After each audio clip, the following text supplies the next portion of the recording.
My name is Somananda, Soma for short. Somananda Tantra School is the spiritual school that I created, and this is the school from which we present these teachings. And today's lecture or presentation is about the 4 treasures of Tantra Yoga. So I hope everyone's ready, and more people are joining, so forgive me from time to time. I'm going to just refresh everybody's memory about what this event is about, just for the benefit of the people joining for the first time. But otherwise, it's time to begin. So let's start with the 4 treasures of Tantra Yoga. Before I start talking about the 4 treasures of Tantra Yoga, we need to understand a little bit about what do I mean by Tantra Yoga. A lot of people, when they hear the word Tantra, and this many of you already know from the courses you've joined before with me, that the common consensus that the average person thinks that Tantra is some sort of sexuality coming from India, from the Far East. Usually most people connect this with Kama Sutra, with some form of Oriental sex, or basically some, body or sexual positions, books that you pick up in airport shops and stuff like that.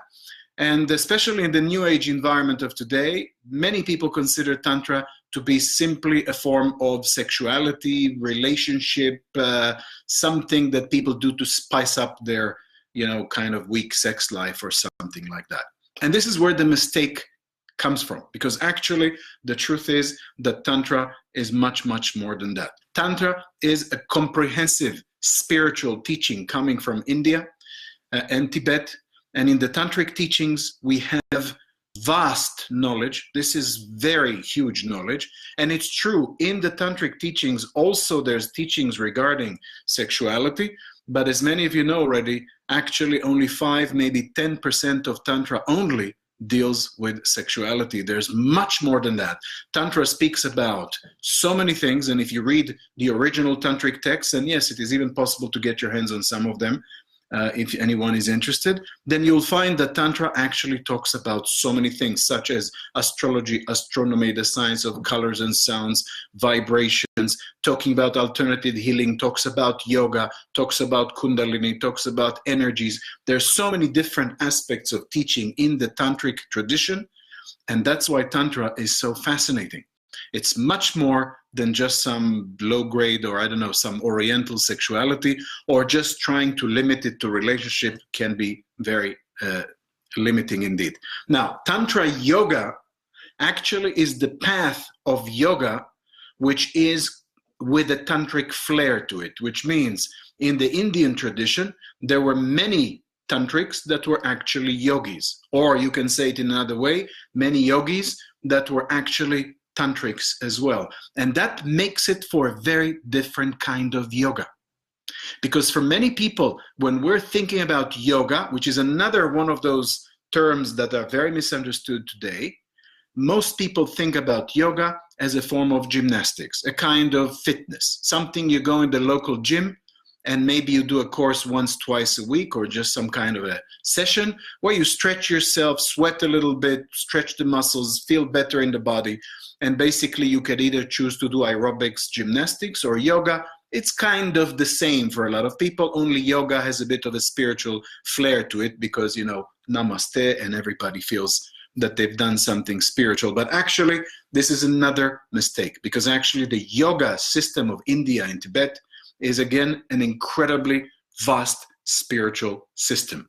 It includes in it meditation, it includes mantras, it includes asanas, pranayamas, mudras, bandhas, kriya techniques of purification, and many other things are included in the yoga system. Now, when we try to understand how Tantra and yoga work together, it's very simple. The tantric principles are about one thing. There's much there, of course, but the one main principle of Tantra is Shakti. And Shakti simply means energy.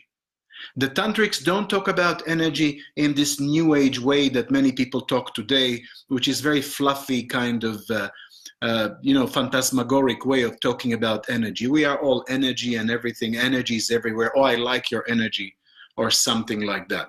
That's not what the Tantrics meant. The Tantrics approached energy as a science. They approached energy as an engineer would approach energy. And by doing that, there's a whole path of yoga, which is energy-based yoga, and that's Tantra Yoga. The Tantric Yoga path is the path of yoga which is based on energy. This is the real yoga. If you heard of yoga that uses the famous Kundalini energy, the famous chakras, yoga where you can do all kinds of pranayama techniques and absorb prana from the universe, if you've heard of all these things and much more, this is actually all Tantra. Yoga that utilizes any form of energy is a tantric form of yoga. And guess what? This is the path of yoga that I have done for many years now, and that's the path of yoga that we are offering. I myself actually practiced yoga now for quite a long time. I started back in 1996. I've done it in the beginning just from books and doing some courses while working as a lawyer, of all things, as an attorney back in Israel where I was born. And then after a few years of doing that, I realized I had to make a big change.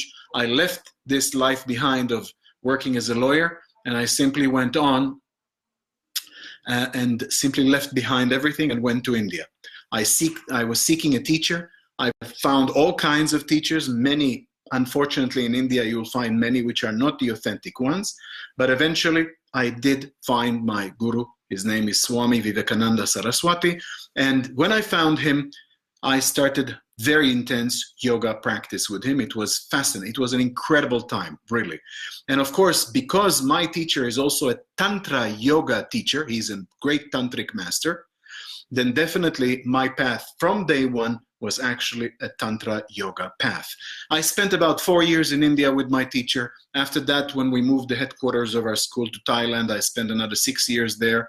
And eventually, I've spent all in all about 10 years in Asia doing these teachings. I was teaching yoga, teaching Tantra, practicing it, and basically that was my life. Since then, in around 2008, 2009, I started coming more and more to the West with my teacher's blessing, and I started doing workshops and teachings in Europe a lot. Now we teach all over Europe. We've taught even in America, in South America, we've taught all over the place, and really we are kind of spread out everywhere. Now, coming back to our presentation. So now you understand a little bit better what is Tantra Yoga. What does it mean? It is the yoga practice that involves energy.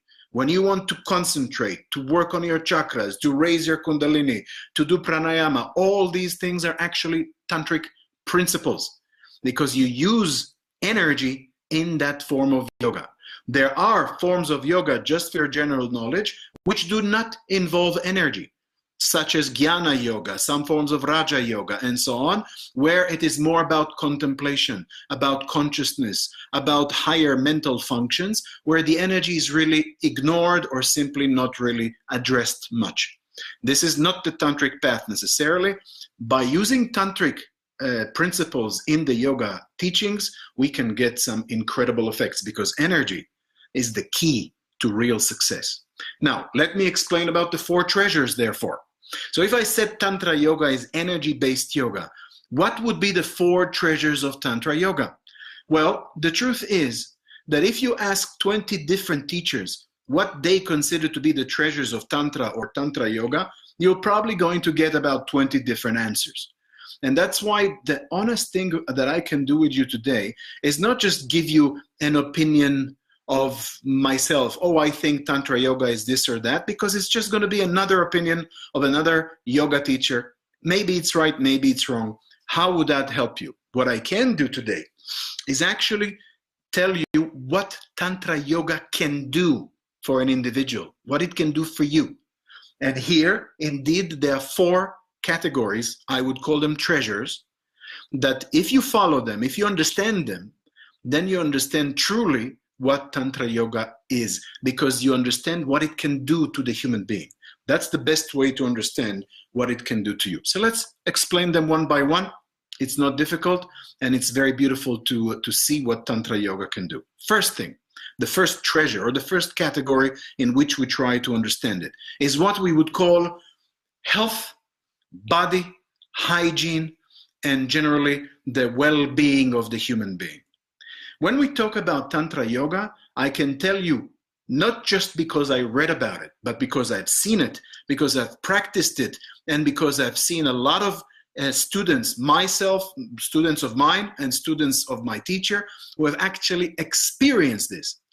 Tantra Yoga is one of the most powerful ways in existence, I'm not joking here, for healing. You might say, if it's so incredible, how come we never heard about it? And why isn't it like one of the major healing systems in the world or something like that? Well, first of all, as you all know, today we live in a world where allopathy, the modern form of medicine, is indeed the dominating form of medicine. Many of you know that this is not the only way to heal an individual. I'm not saying allopathy doesn't have a place. Of course, in some cases, you do need a doctor, you need an emergency room. That can do a lot for you in situations which are necessary. But there's a lot more we can do for the human being from the standpoint of health. And guess what? In Tantra Yoga, in the yogic path of Tantra, there are many techniques, many practices that actually can transform a person's well-being and can actually heal diseases. I've seen it with my own eyes. For example, many of you probably don't know this, but in India, there existed, in some cases, I think maybe one or two of those places still exist, hospitals which were sponsored by the government, by the Indian government, and those hospitals were treating patients only with yoga. You heard me correctly. No allopathic medicine, no pharmaceutical medicine, nothing else, no surgery. The only thing they used maybe was a laboratory to test for what the person is having, but nothing standard was used to heal people. Even not the Ayurvedic medicine. Ayurveda is a famous ancient medical system from India, which is very powerful. Even Ayurveda was not allowed. Only thing that was used is yoga, the tantric form or certain forms of hatha yoga.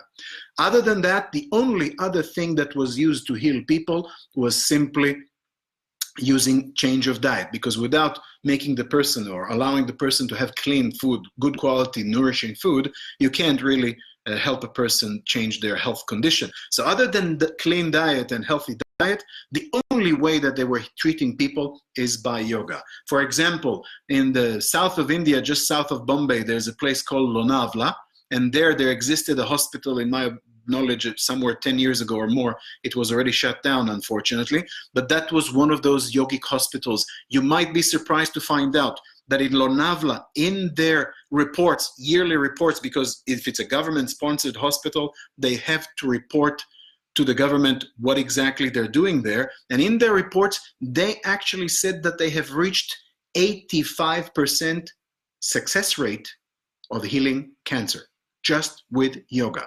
You've heard me correctly.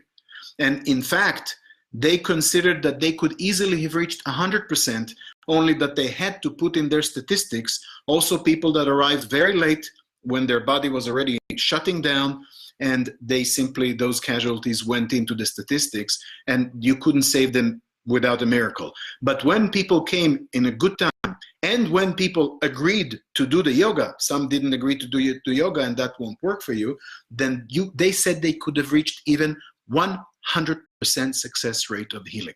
This is incredible. And indeed, yoga can do a lot. Of course, if I would say this to a modern doctor today, most doctors will not accept these things, that yoga can heal major diseases, that yoga can do such miracles. But indeed, yoga, Tantra yoga, can do incredible things for the healing and the human body.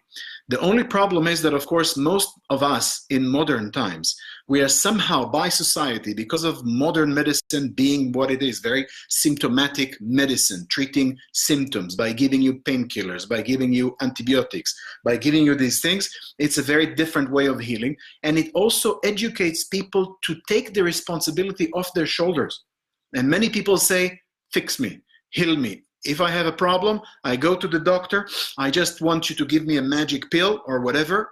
Give me the pill so I can go back to my daily life and do whatever it is that I do. If I'm abusing myself or eating junk food or do whatever, I don't care. Give me my pill and I can do whatever I want. That kind of an attitude does not work. That's why Tantra Yoga actually can do incredible healing, but it requires the understanding that you have to reclaim your health. You need to reclaim your responsibility for your own health. You can't just put it on the hands of the doctor or somebody else. And that's what Tantra Yoga does. By doing the practices of Tantra Yoga, you regain your own personal power and you start having the possibility to do miracles for your own body. That's the first treasure, or the first category. The second category of what Tantra Yoga can do for you is actually when we talk about your life purpose, your dreams. So many of us want to achieve so much in this life. We as human beings are people that usually have so many dreams. We would like to be great. I want to become a doctor. I want to become a lawyer. I want to be a great lover. I want to become intelligent. I want to have great relationships. We have so many aspirations, so many things we want to achieve. And the problem is that many of us just give up. We're kind of saying, well, I tried a few times. I've done this and I've done that, and it just doesn't work so much. I want to be a doctor, but I've heard that in the university you have to memorize so many, Latin names and study and improve your grades before you can enter. So I'm just giving up. I don't have that memory. Or I cannot be a good, relationship type of person. All my girlfriends, for example, keep telling me that my heart is closed and I can't get any success in relationships. And people complain this way, and we just say, well, this is the best I can do, and that's it. Wrong. This is where Tantra Yoga comes in. And I'm not joking about this.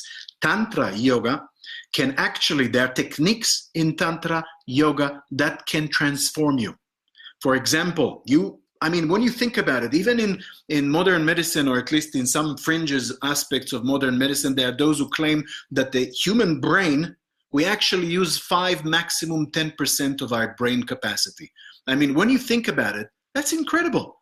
Think of how nature, in all its wisdom, has managed to create a perfect human being. We have 2 ears for stereophonic hearing, 2 eyes for stereoscopic vision. We've got opposable thumbs. We've got everything perfect made by nature. And yet it seems nature screwed up.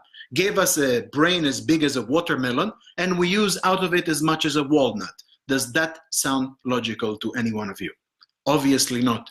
And that's why the tantrics say we have the capacity to increase our mental abilities, to increase everything in our system. For example, you want to become more intelligent, you want to improve your memory, to go to law school, to go to medical school, you have a dream. Don't give up on it. There are yoga techniques that can improve that. I myself have seen it with my own eyes.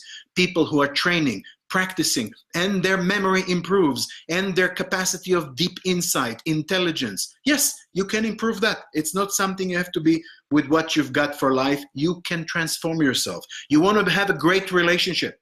You don't have to give up if you had a few failures. In the yoga tradition, you can open your heart so much. There are techniques that can make you such a deep person, such a loving person, that your companions will feel transformed by your presence, and you will discover that you can have an incredible relationship if that's your aim in this life. And more than that, if you want to achieve anything else, if you want to be great in business, if you want to be successful in whatever, chess, Olympics, you want to become great with your body, there are techniques in yoga that can make you physically incredible and can succeed tremendously. So any aspect of our life, any dream that you have, you can actually achieve with the help of Tantra Yoga. Tantra Yoga is an incredible system. I've seen with my own eyes how much it has done for people. Just a few months back I think it was November last year, we were having our yoga teacher training course. Actually, we had last year the meditation teacher training course. This year, we're having the yoga teacher training course and the meditation teacher training course. But in that course, one of our students, I won't say names to keep his privacy, but this gentleman came to our course in India, and he said that the doctor actually forbade him to come because his blood pressure was high, and basically he was overweight, and his condition was not good physically. His doctor said, this is too much for you, stay home. He was brave, and he came anyway.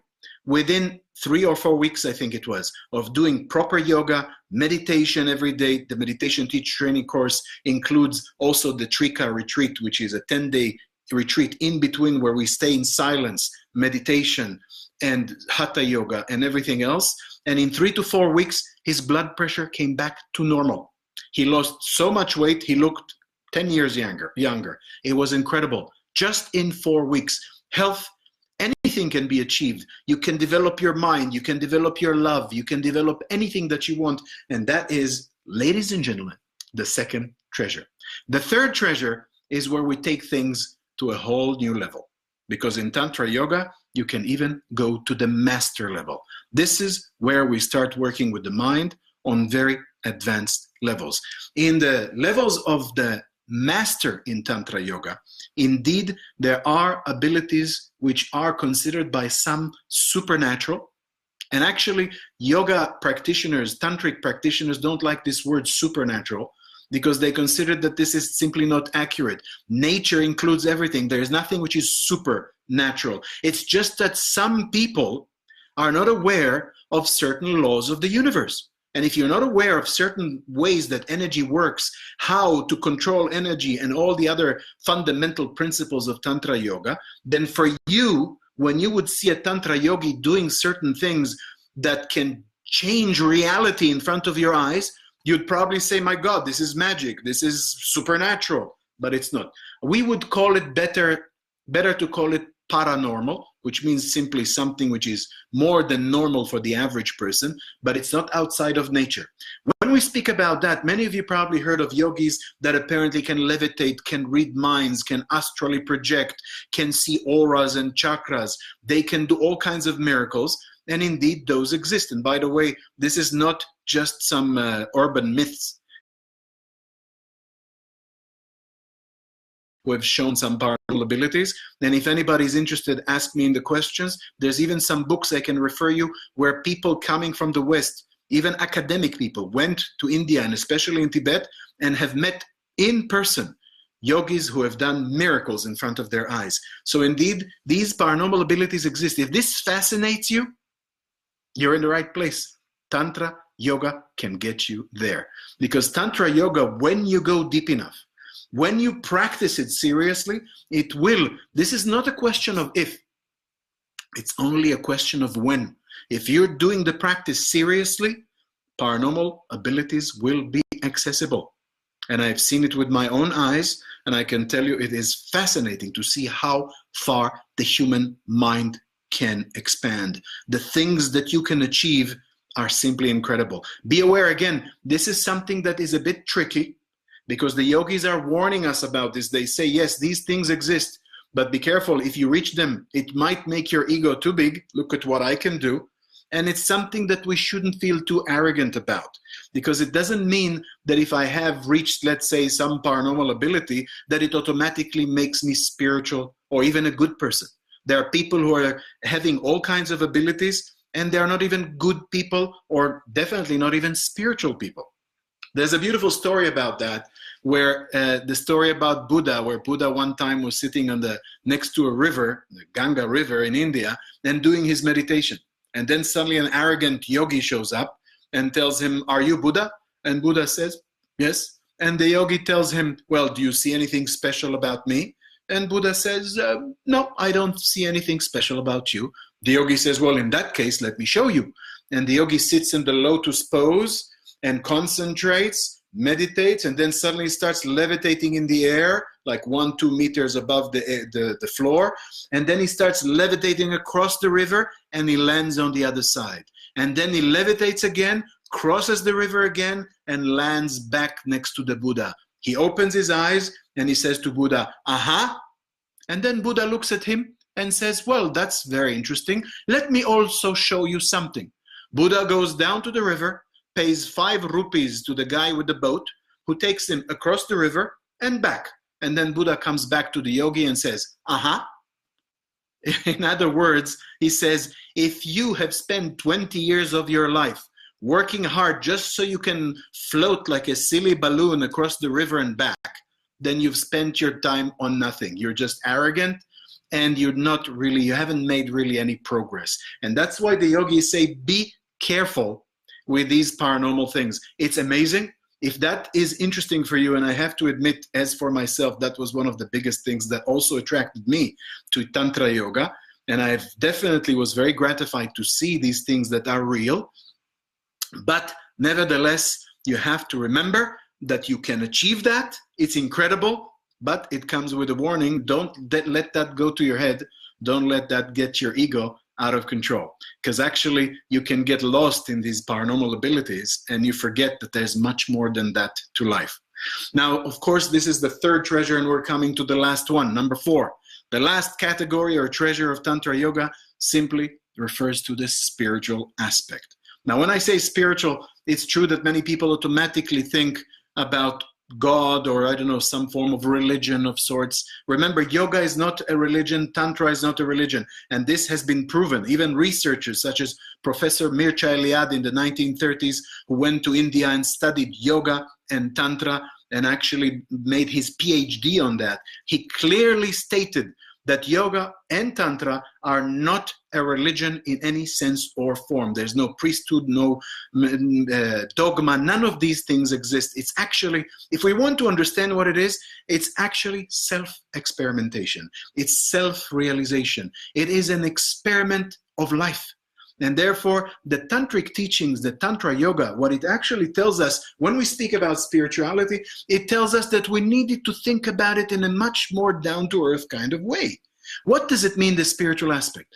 Tantrics and yogis will tell you the following. You are here on this planet for a reason.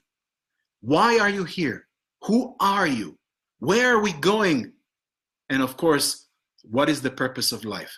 These questions sound, for many people, we live in such a sarcastic and, kind of age where people usually just brush off these things. Who am I? Or why am I here?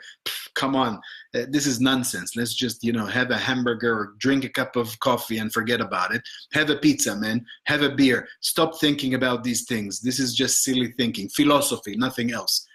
Wrong. The tantrics and the yogis say these questions are critical. If you don't stop to think exactly what is the purpose of your existence, why are you here on this planet, where will you go? If we don't ask ourselves these questions, then we actually live a life in a state of blindness. We are ignorant. We are just chaff in the wind. Something happens and pushes us in one way, we just go there. Another thing happens and pushes us in another way, we just go there. Because, hey, it's life, and whatever happens, happens, and that's the way it is. That is not the way it is. There is a different path. And the Tantra Yoga path says, think of it this way.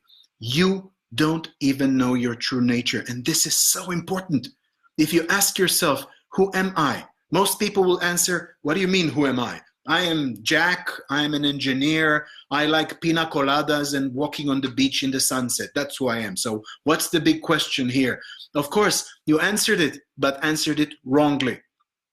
Because your name is not who you are. What if you change your name? You're not you anymore? Your profession, being an engineer, for example, is not who you are. What if you change professions? You're not you anymore? What about the fact that you like this and that drink or this and that activity? If you change those activities or behavior patterns, are you not you anymore? Then who are you? The yogis say, think carefully about these things. You are not your body, because even your body changes all the time. Think of it when you were young, 16, or when you are 70. You don't even look the same, completely different, but you are still you. What if a person loses an arm or leg by accident? The body changes completely. You are not you anymore. Of course, you are still you. So who are you? We would say, okay, I am my energy. I'm an energetic person. But what if your energy changes? What if suddenly you are tired? You're not you anymore? Of course, you are still you. Others would answer, it's because of my emotion, my psychology matrix, my psyche. I am this and that person. I am an emotionally open person. That's who I am. But even that is not true, because your emotions can change. Right now, I can tell you a joke. Sounds tempting, but I'll tell you jokes later maybe. But if I do, you'll start laughing, and suddenly you're totally emotionally different right now. Are you not the same person? You are still you, so who are you? The most classical answer, which is given usually in philosophy, is the answer of the famous Descartes that says, I think therefore I am. And here the yogis would say, wrong again. The true answer is, I don't think, therefore I am. The idea simply is that the mind, the thoughts, are not who you are. We think that our thoughts are who we are. But what happens, for example, and we all have that experience, when you suddenly look and you think, what kind of a silly thought did I have in my mind right now? Who is looking at your thoughts? If you are your thoughts, then who is looking at them? There is something deeper than that, which is your true nature. And that's exactly what the yogis say. You need to go deep enough and find out who you are. Because if you go through life without realizing your true self, without realizing who you really are, then you're going through life blind, like with a blindfold in a maze, and you are in prison. You are a slave to all the things that happen in life. Circumstances, events just keep happening to you, and you don't even know who you are. If you don't know who you are, how do you know which objective you should choose in your life? How do you know what career you should take? How do you know where you should go with anything that you do in life? You have to discover this. That's why the yogis say this is not just some silly philosophical question. This is the most key question that we must answer. And guess what? Tantra Yoga answers this question. How does Tantra Yoga answer the question? Beautifully. It answers it by simply telling you, you don't need to worry. You just need to do the practice. It's as simple as that. Take the techniques.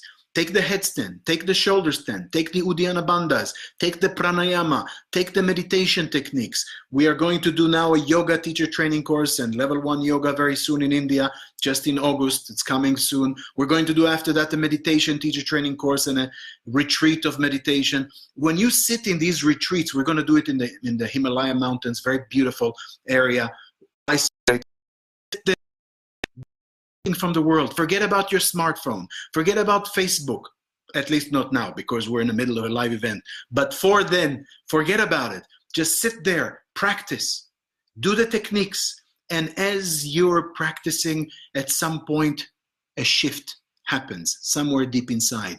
And you realize that you start realizing something incredible. There's whole universes inside of you. There's a whole dimension inside of you that you've never really looked into. There's so much noise in our lives. So much stuff is happening. The brain, the mind is bombarded by stimulation of so many kinds, and we are getting lost in it. Don't get lost. Tantra Yoga can take you back home. And that's the fourth treasure of Tantra Yoga. To conclude, then what is Tantra Yoga about? What are the four treasures? There are all kinds of techniques. You want to become more healthy. You want to change your health status. Tantra Yoga can do that for you. You want to be able to achieve your goals and your dreams in life. You don't have to give up. Tantra Yoga can give you the answers to that. There are techniques for everything.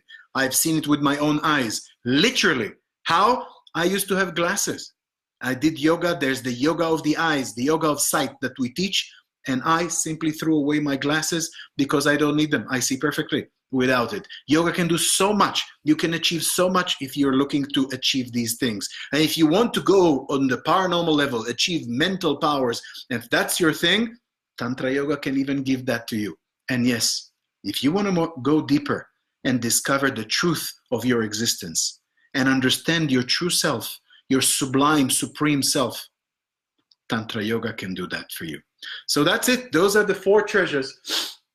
And I'm happy that I was able to share them with you. And now I'd like to take a minute and see if we can already see some of those questions coming up. And then I'll answer. Questions and answers time. The floor is yours. My team is going to bring the questions up in a minute. I'll take a moment to drink some water. And I'll just say to Liisa and Mel and everyone out there, just send me those questions. This is the time. If you don't have to send all of them at once, just send one by one if you don't have all of them right now. I think they are coming in already. And I will start. Question number 1. Here we go. Question from D. Shiba, our dear friend from Malaysia. She is asking here, Can Tantra Yoga heal my cortisol and growth hormonal deficiency? Tantra Yoga, I cannot say it will heal it, because we can never say it will heal immediately something like that, or even long term. But Tantra Yoga has tools that can heal the mechanisms behind those symptoms. When we have problems with such hormonal issues or problems in the chemistry of the body, many times that happens because of impurities. And when you learn some of the Kriya Yoga methodology, the Shat Karma Kriyas, where you purify the body, this is exactly what we're going to do in India now in August, when we'll do the yoga teacher training course and the level 1 yoga course, where we're going to teach Kriya Yoga techniques. I'm going to teach the 4 morning Kriyas of purification of the body, or I'm going to teach Vamana Dauti, a much deeper form of purification techniques, which is very fascinating. Literally, it saved my life a few times.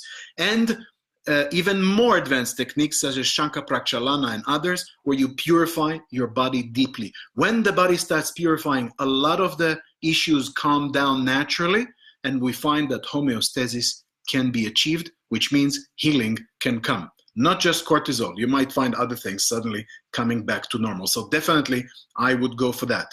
Next question, let's see, from Terry Carter. Would you say Tantra is accessing the same energy as, say, Reiki, but in a different way? It's a very good question. When we speak about energy in Tantra, we're talking about energy in a global sense, which means the universal form of energy. And that's what we call prana. Prana comes in different forms. We have prana from the sun. We have prana in the air. We have prana in water, in food. There's prana even in the mind. Thoughts are a form of very subtle prana. So definitely, if we talk about the energy that people work with Reiki, and I've done Reiki number 1 many years ago just to taste it, to see how it works and how it fits with the Tantra Yoga, definitely the energy from Reiki is a form of prana. It is very advanced, it's true. Actually, I consider it very beautiful.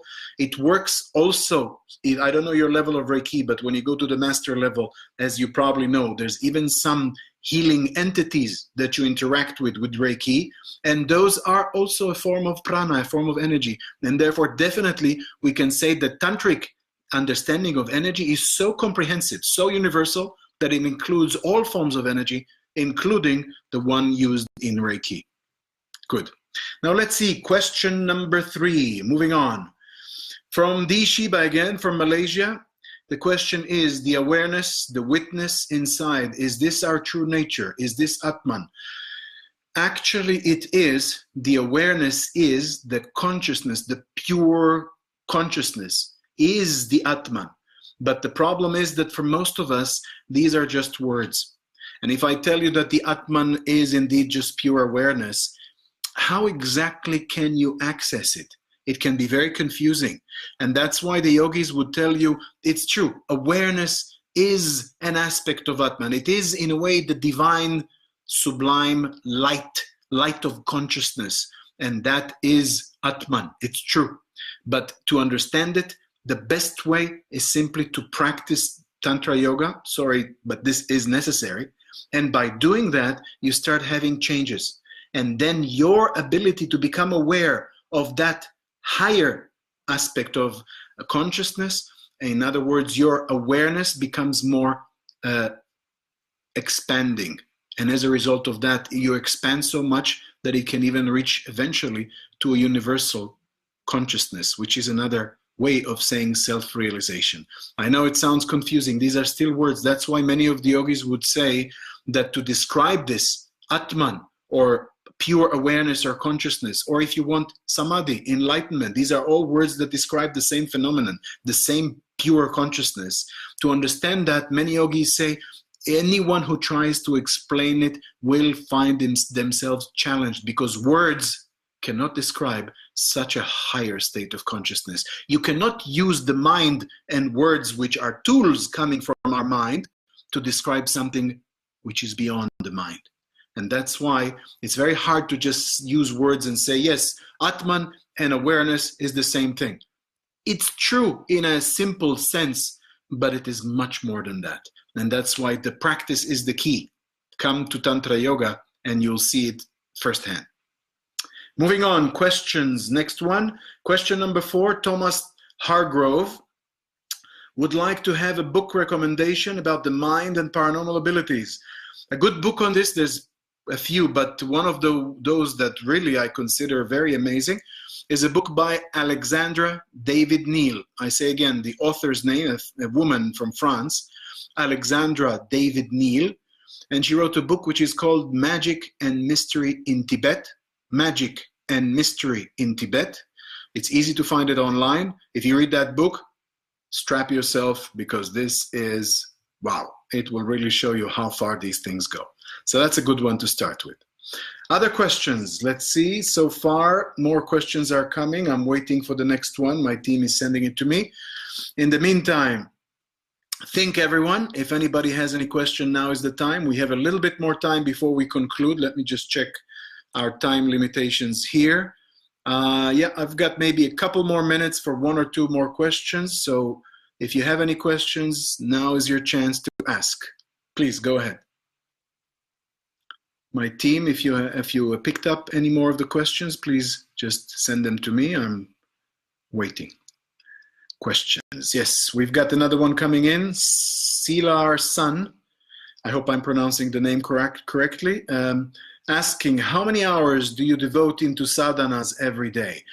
If you ask what I would recommend, that's a different question to what I personally do. But to answer this question simply, it's like this. It's recommended to do as much as you can. I know it sounds corny, but it's true. Some people have a lot of work, stress in their lives, all kinds of demands on their time, and therefore you can't really devote as much. If that is the case, do your best to do at least 45 minutes a day of good practice, hopefully some meditation and some good quality hatha yoga. That already will give you something pretty good. If you have the possibility to put in 2 hours a day, and maybe even more, but 2 hours is already very good, you will start seeing good progress. If you have the possibility to develop more than that, then at the level of good professional yogis. Many yogis that I know who are really devoted yogis are able to do yoga 3-4 hours a day, maybe even more, and those guys or girls advance very fast. What other things I recommend, which is very helpful with this is what I do, because I have also a very busy life and I teach a lot and I travel a lot. Even now I'm in Switzerland doing some other things, and I don't have the possibility always to practice as much as I want daily. What I do is I make sure that I have a few retreats a year. Like, again, I'm saying we're doing just a few weeks from now in August, the yoga teacher training course and the meditation teacher training course in India. Those are perfect situations, because you have a few weeks, 5 weeks for the yoga teacher training course and another 4 weeks for the meditation teacher training course. You've got 5 weeks or even more if you want to do both in an isolated, beautiful environment in the Himalaya mountains with very like-minded people. Everybody's trying to go very deep and discover their true nature, to develop, to become powerful spiritually or whatever, to heal themselves, to do all these things, to really achieve peace. You put away your phones, your laptops, whatever, and you start discovering. And if you do these retreats periodically, I try to do them every couple of months, every 3 months, 10 days retreat or 4 weeks retreat, then you really go deep. And then your sadhana can progress tremendously. That would be my best recommendation. Okay, question number 6. Let's see, Rock Jagodik. Sorry, I'm pronouncing the name wrong, I guess. Anyway, Rock says, I've heard about the concept of ojas, which is a finite amount of energy one has. Could you elaborate a little bit more on the downloading of the energy through yoga? Is it really infinite? Ojas is a form of energy which we call in Tantra and in Tantra Yoga and even in Ayurvedic medicine. This is the most powerful energy because it's the sexual potential. That energy is an energy that can change everything. Without ojas, a person either dies or simply has very flat abilities. The motivation, the power, the enthusiasm in life all decreases dramatically. And that's why in Tantra Yoga we teach a lot how to conserve the ojas, cultivate it. The fact is it is finite, which means it is limited. You can't just spend it and hope for rejuvenation by some energy. So other energies will not save this, will not sort this out. And that's why we have to study the tantric principles on how to work with the Ojas Shakti correctly. By doing that, you will see. All other energies indeed are infinite, but Ojas, once spent, cannot be recovered. There are some very extreme ways that you might be able to recover some, but I'm telling you, I cannot share them here on this platform, but even if you would know them, you would discover it's so difficult. It's like more than preparing for the Olympics or something. It's hardcore practice, and most people cannot do it. So that's why the best way is to monitor your Ojas, treat it with a lot of respect, conserve it, and utilize it for your spiritual practice. I hope this helps. And let's see, last question I'll take, number 7, and I think that's the 7th question we have for today. 7 is heaven, so that'll be the last one. And it says, from Fabiana Crespo, how to sublime kalas? Well, this is a question that comes from the tantric courses that we do, especially the Tantra Massage teacher training and the Tantra, which also will come next year, the Tantra Massage teacher training course, or the Tantra Massage therapist course, the 10-day course that we do. In those courses, we discussed the fact that indeed women can experience what we call a female ejaculation. It's a very fascinating concept. This is not something pornographic or negative. It's very powerful. In Tantra, the tantric texts talk about this power a woman can have. And by using these technologies in Tantra, the body work to do this, you can experience this female ejaculation. And yes, it's even possible for the body to absorb this energy and not necessarily experience it as an explosive form. But these things, I have to admit, are a bit of on the more esoteric side. These are not for, open platforms such as this. If you're interested in that, I talk about this in much more details in the Tantra Massage therapist course. We even practice the kalas techniques in this course, and of course much more than that in the Tantra Massage teacher training course, which comes next year. I might even discuss this to a degree in December when I do a new course. This is a fascinating one. We haven't put it on our website yet, which is the Tantric Sensual Rituals, the Tantric Rituals. It's very powerful rituals, which we do for 5 or 6 days. I don't remember now this course. And this course is not for everyone. It's a little bit advanced. You will see I have to choose the people who will join that course, but that course will be mind-blowing. So that's something coming in December. We'll see. But let's move on to the next question quickly here. Last one, because really I just want to conclude. Lisbeth Rapsat, I hope I pronounced the last name correctly. She asks, can Tantra and Yoga help me to get through addictions like smoking? Actually, this is a very good question, and I can definitely tell you that it does work like that. I have many people who joined the Tantra Yoga courses, even just a 10-day course, and by the end of that, they simply stop smoking. I've had many cases like that. The reason is very simple, because these courses, you purify so much your body, you purify energetically, you purify the mind, and somehow addictions die down naturally. When the body is more pure, our need for substances such as smoking or whatever is decreasing naturally. That's the beauty of it, because you don't need to fight the addiction. You just do the practice and the addiction naturally subsides. Please join us in India. I guarantee you're going to see some really cool stuff. Even with this, you will have a lot of good results. I hope this will be the case, and I'll see you there. I'm really going to make things quite spectacular in India in the coming weeks as we go there for the courses. I would love to have all of you there if possible. This is such a magical place, really. We have a spring of water going through the retreat place where you can dip every day if you want to. We'll meditate, we'll practice. It's going to be amazing. So I hope to see you all there. Otherwise, it was a pleasure to do this live event and to share this knowledge with all of you. It's so wonderful and encouraging to see so many people online asking questions and sharing and really enjoying this atmosphere. It really feels that we're creating a wonderful, community this way.